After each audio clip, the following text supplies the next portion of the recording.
historically subjected to persistent and structured denial of the rights through various forms of oppression, exclusion, and discrimination. To conclude my talk, I quote Kofi Annan, the former Secretary General of the UN. He says in his message to the world on the 50th anniversary of the Universal Declaration of the Human Rights, it is the universality of human rights that gives them their strength. It endows them with the power to cross any border, climb any wall, defy any force. The struggle for universal human rights has always and everywhere been the struggle against all forms of oppression, tyranny, and injustice, against slavery, against colonialism, against apartheid. It is nothing less and nothing different today. Young friends all over the world, you are the ones who must realize these rights now and for all time. Their fate and future is in your hands. Human rights are our rights. We have to defend them. We have to promote them. We have to understand them and insist on them, nourish them and enrich them. They are the best in us. Give them life.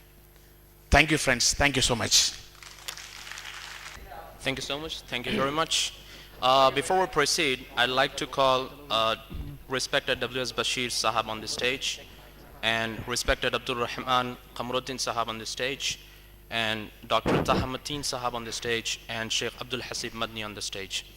Ladies and gentlemen, now we'll have a boosting, energizing song by M.S. Johar, who will be singing a Hindi song, not exactly a song from a movie, but it will be an energizing and motivating song. So ladies and gentlemen, join me in welcoming M.S. Johar Sahab for the song. Assalamu alaikum wa rahmatullahi wa barakatuhu. पैदा हुए इंसान बनकर, कुछ उनमें से हैवान बने, मासूमों की जान लेकर जालिम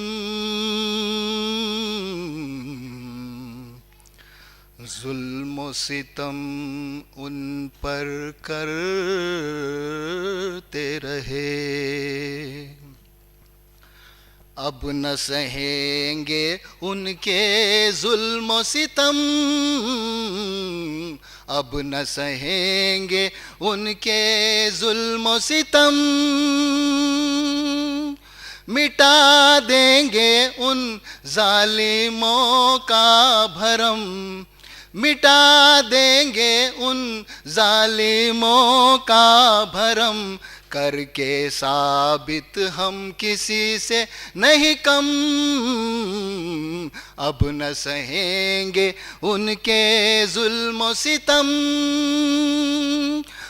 हक का साथ देंगे हम, बातिल को छोड़ देंगे हम, हक का साथ देंगे हम, बातिल को छोड़ देंगे हम, एकजुट होकर लड़ते हैं जुल्मों के खिलाफ,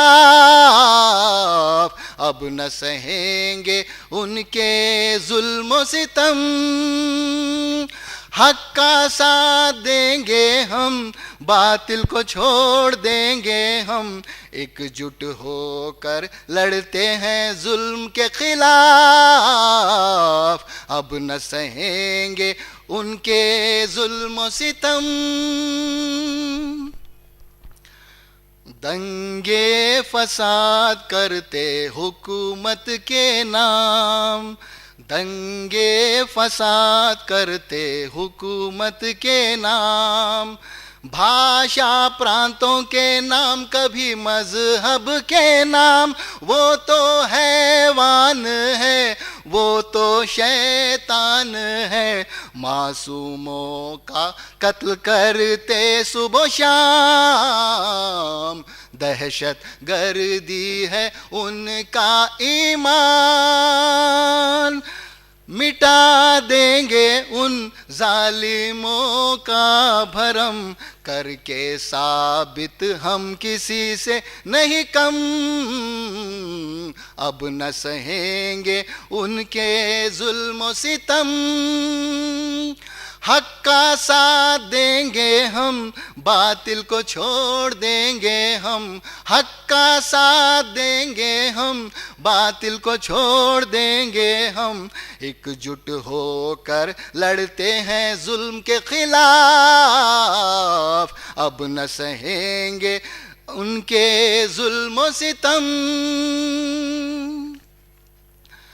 ہندو یا مسلم یا سکھ عیسائی، ہندو یا مسلم یا سکھ عیسائی، نسل تھے تو ایک ہے پھر بھی عقیدوں میں جدائی، کیوں نہ ہم اپنے عقیدوں کو درست کر لے، کیوں نہ ہم اپنے عقیدوں کو درست کر لے، جبکہ ہم سب ہے آدم کی اولاد، عقیدہ توحید ہے اس مسئلے کا علاج، مٹا دیں گے ان ظالموں کا بھرم، کر کے ثابت ہم کسی سے نہیں کم،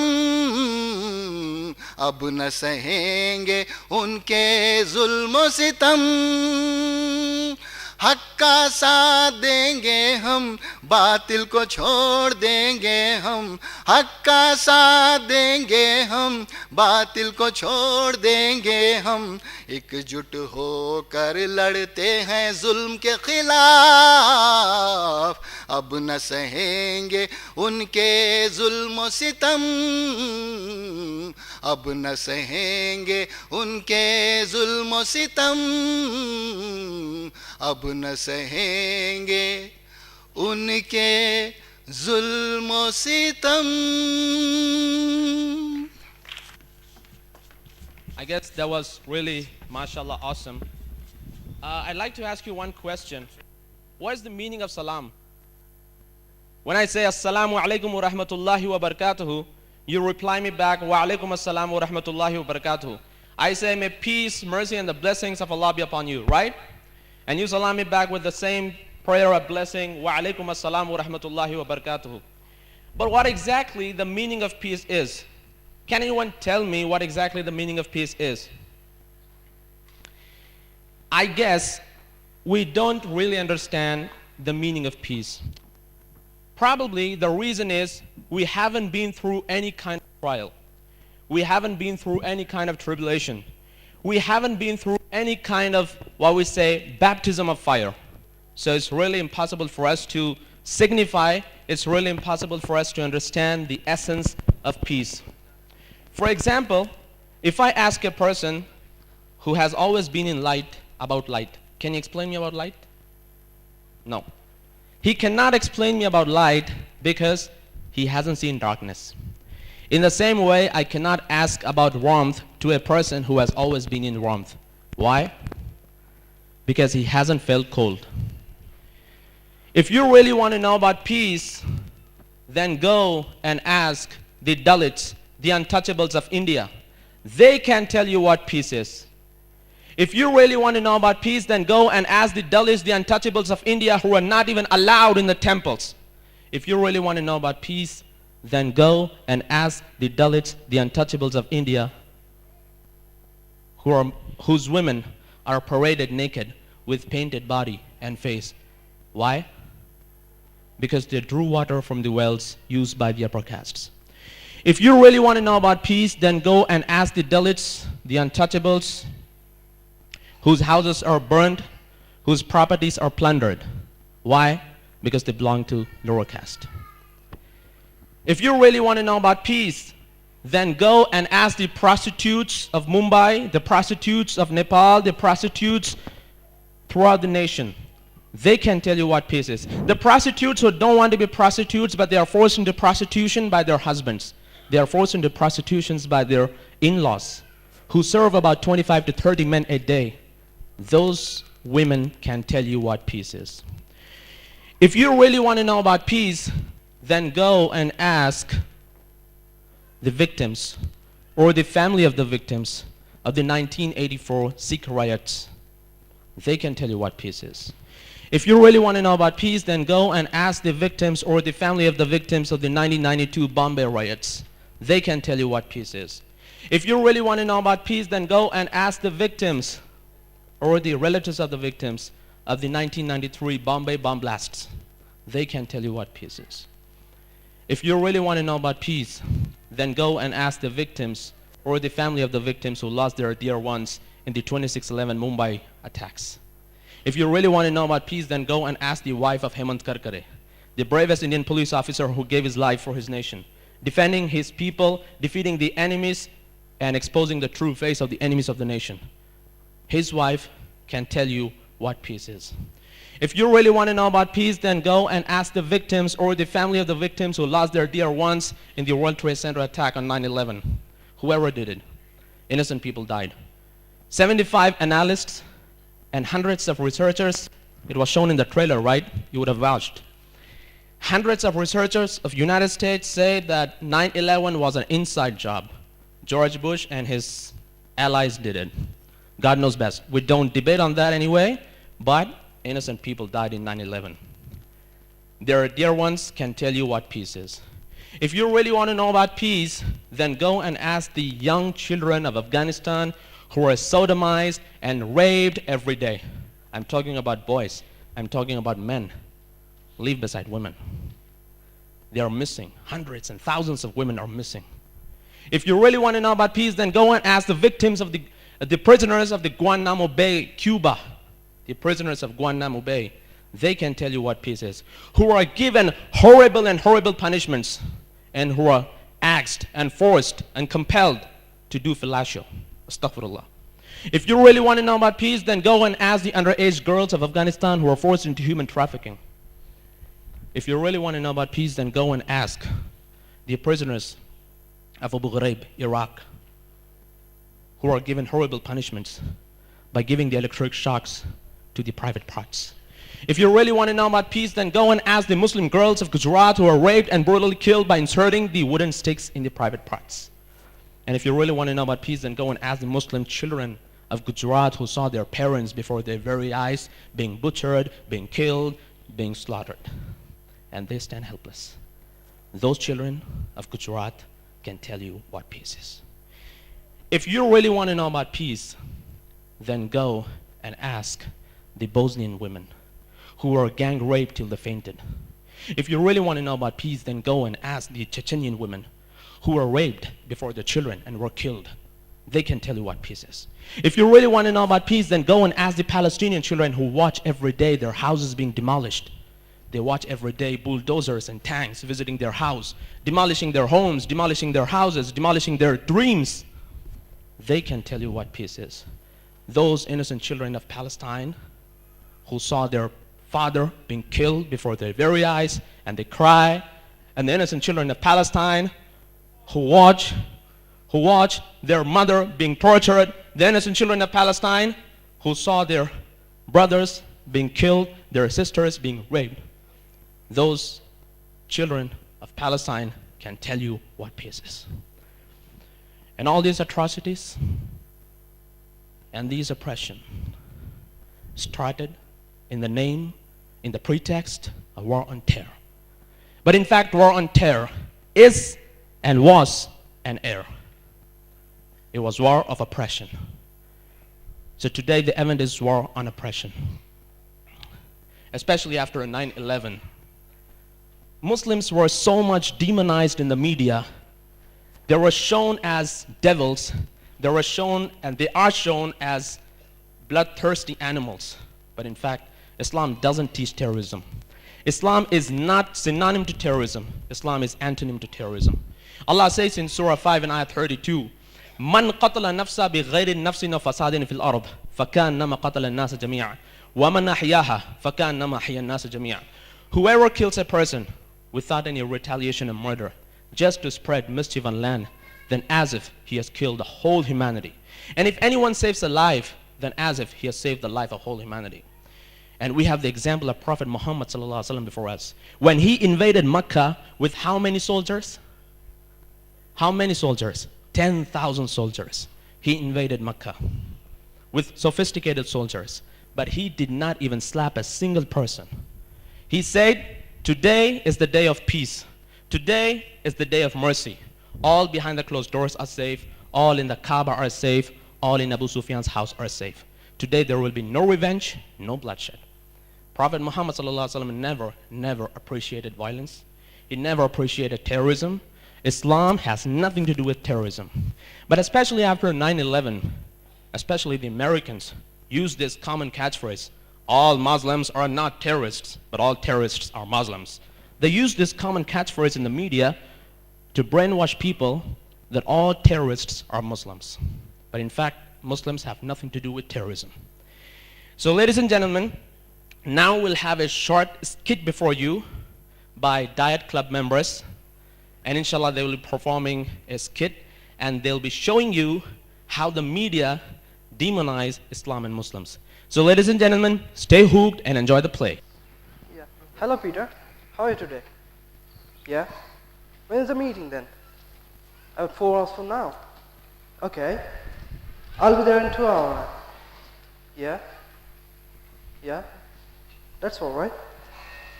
Okay. Yeah, we are in the meeting. We are in the process of getting a big business out of it. So? Hey you! Yeah. Give me the money! Give me the money! No, don't shoot. Don't shoot. Give me the money! Hurry up! Oh. Hey, hold on! What are you doing? Police! Hey, leave me! Leave me! What happened? Sir, he's a robber. He was trying to kill this innocent person. Well done. Come up, brother. Come up. Are you alright, brother? Yeah, I think so. No problem, brother. Everything will be fine. Yeah, Don't worry. Thank you very much. Thank you very much. I am reporting from New York City, and police have arrested a robber who was trying to kill an innocent American passerby, John, who is looking terrified right now, and a brave New Yorker has saved the life of John. Excuse me. I'm not a New Yorker. Okay, let's take it one more time. Ready?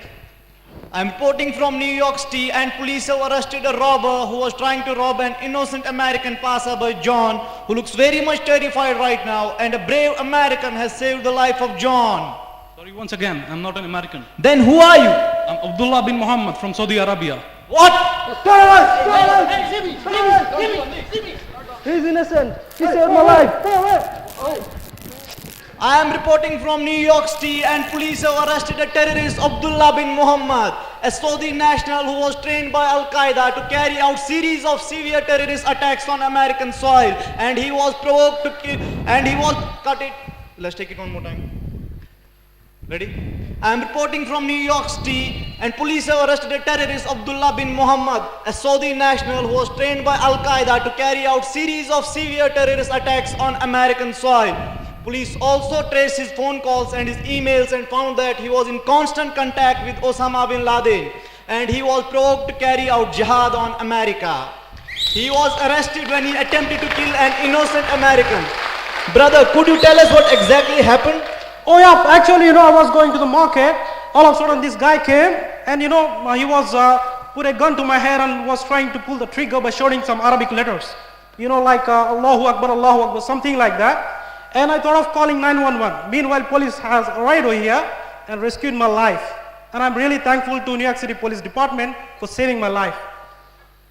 Owing to the threats and constant terrorist attacks, police have increased the security nationwide, and more air forces are being sent to Afghanistan to hunt down Osama bin Laden and his allies. With cameraman Patrick, it's Michael Brown, TNN, New York. Thank you.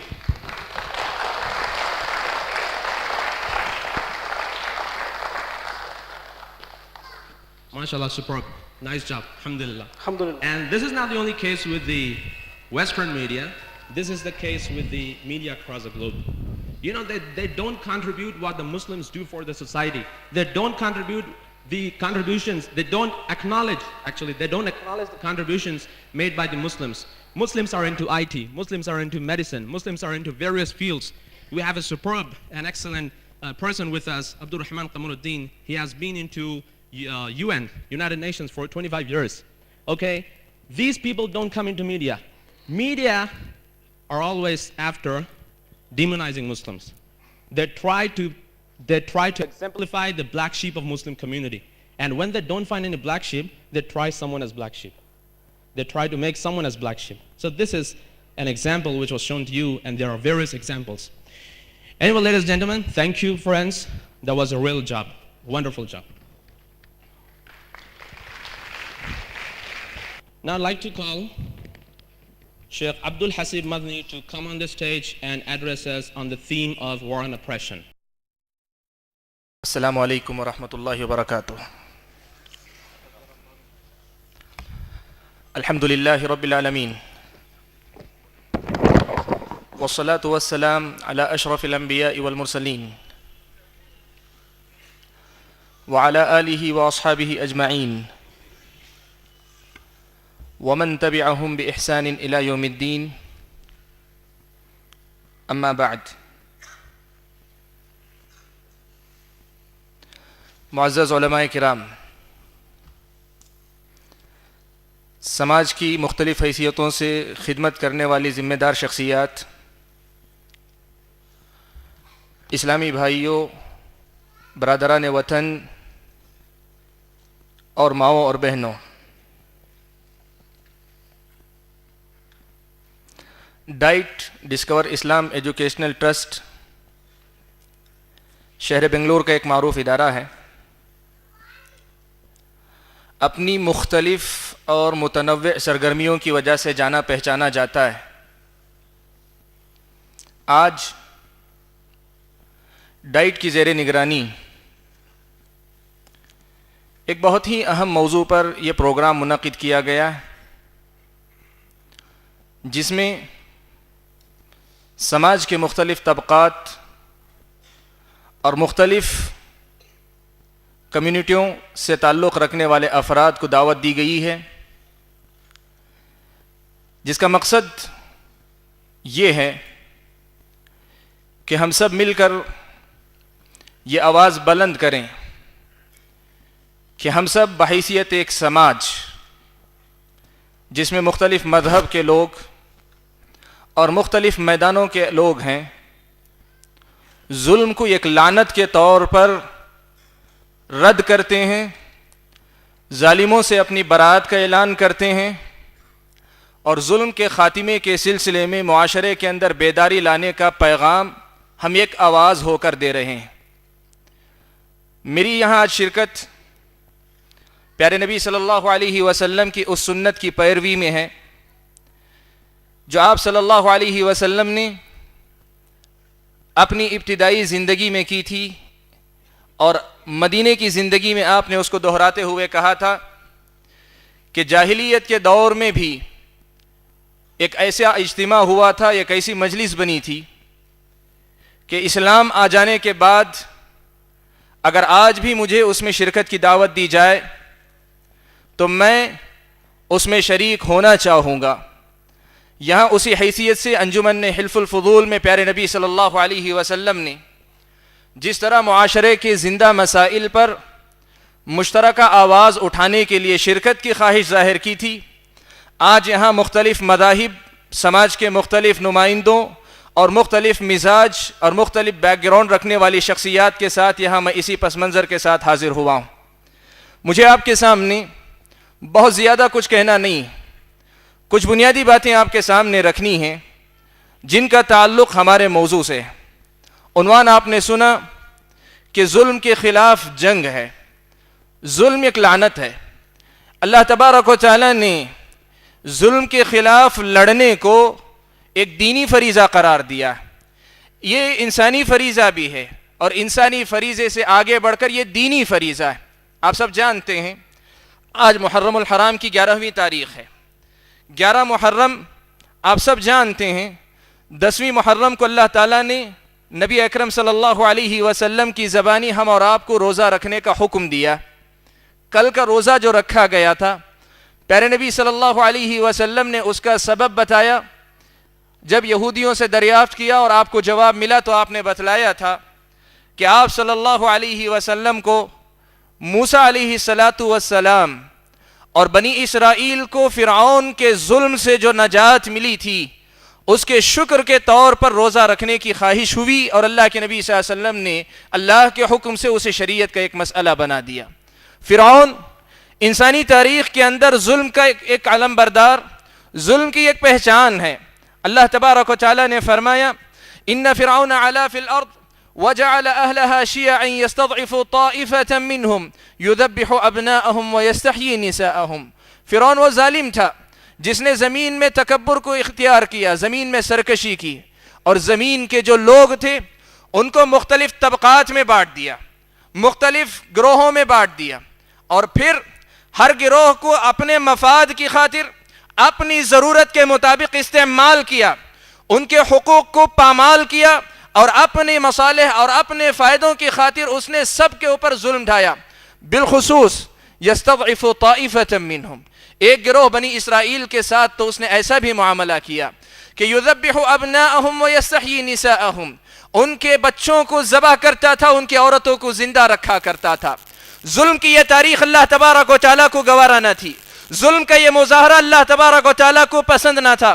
اللہ تبارک و تعالیٰ نے موسیٰ کو پیدا کیا، اس ظلم کا خاتمہ کیا، اور اس ظلم کے خاتمے کے ساتھ ظالم کا بھی خاتمہ کیا.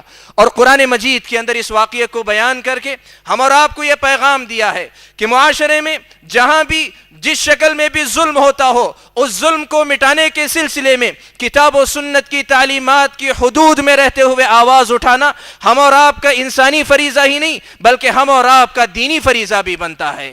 یہ وہ عظیم پیغام ہے جو کل کے گزرے ہوئے دن نے ہم اور آپ کو دیا ہے. پیارے نبی صلی اللہ علیہ وسلم نے فرعون کے ظلم سے نجات پانے پر موسیٰ نے جب شکر کے طور پہ روزہ رکھا، اللہ کے نبی نے فرمایا کہ موسیٰ کی اس سنت پر عمل کرنے کے ان سے زیادہ ہم مستحق ہیں. گویا فرعون کے اس ظلم کے خلاف اعلان جنگ کرنے کی جو بات تھی اس کی اللہ کے نبی صلی اللہ علیہ وسلم نے تائید فرمائی. ظلم ایک لعنت ہے. ظلم، آپ کو بتاؤں، عربی زبان کا ایک لفظ ظلم کا لفظ جو یہ عربی زبان کا لفظ، اس کا معنی تاریکی ہے. ظلم کا معنی تاریکی ہے، اور یہ لفظ خود یہ پیغام دیتا ہے کہ ظلم اندھیر ہے، ظلم سے اندھیرا پیدا ہوتا ہے، اور اس اندھیرے کے اندر انسانیت بھی نظروں سے اوجھل ہو جاتی ہے، قانون بھی نظروں سے اوجھل ہو جاتا ہے، دین بھی نظروں سے اوجھل ہو جاتا ہے، رشتہ داریاں بھی اس میں اوجھل ہو جاتی ہیں، اور انسانی ہمدردی سب کے سب ختم ہو جاتی ہیں. یہ اندھیرا ہے. اور اسلام دنیا کے اندر روشنی پھیلانا چاہتا ہے. انسانیت کو پیغام یہ دیتا ہے کہ تم دنیا کے اندر روشنی کے علم بردار بنو، دنیا کے اندر روشنی کے اندر جینے والے بنو. جو لوگ اندھیر چاہتے ہیں، جو لوگ اندھیرا پھیلانا چاہتے ہیں، ان سے لڑنا اسے اپنا فریضہ سمجھو. اللہ تعالیٰ نے کتنا اچھا لفظ اس کے لیے منتخب کیا. عربی زبان میں ظلم کہا جاتا تھا، اللہ تعالیٰ نے اسی کو منتخب کیا. حالانکہ آپ کو بتاؤں عربی زبان میں ظلم کے معنی کے لیے اور کئی لفظ آتے ہیں. بغیون کا لفظ آتا ہے، عدوان سرکشی کا معنی بھی ظالم کے لیے استعمال ہوتا ہے. لیکن جس قدر کثرت سے اللہ تعالیٰ نے لفظ ظلم کو استعمال کیا اتنا کوئی اور لفظ نہیں استعمال ہوا. اور اس لیے بھی کہ یہ ظلم تاریکی لاتا ہے. معاشرے میں اگر ظلم پھیلتا ہے اس سے تاریکی آئے گی، اس سے کبھی فائدہ یا مفاد کسی کا نہیں ہوگا. اور یہ بات بھی آپ دیکھیں قرآن مجید میں اللہ تبارک و تعالیٰ نے اپنا تعارف فرمایا، اپنی ذات کا تعارف فرمایا. اللہ تبارک و تعالیٰ نے فرمایا وَمَا رَبُّكَ بِظَلَّامٍ لِّلْعَبِيدِ، تمہارا رب بندوں پر ظلم کرنے والا نہیں. یہ آیت کا ٹکڑا یہ ہم اور آپ سے مطالبہ کرتا ہے کہ ہم یہاں رک کر کچھ باتوں کو سمجھنے کی کوشش کریں. دیکھیں، رب کی ذات سب سے بڑی طاقتور ہے. رب کی طاقت کے مقابلے میں کوئی سپر پاور، دنیا کی کوئی طاقت کوئی معنی نہیں رکھتی.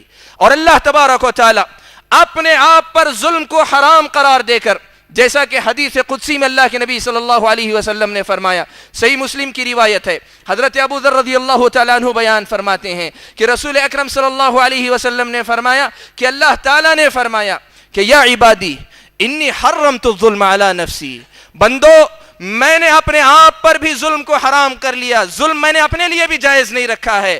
فلا تظالموا, تم آپس میں ایک دوسرے پر ظلم نہ کرو. یہ آیت اور یہ حدیث یہ پیغام دیتی ہے کہ طاقت اور ظلم دونوں ایک ساتھ نہیں چلا کرتے. طاقتور وہ ہوتا ہے جو کبھی ظالم نہیں ہوا کرتا, اور جو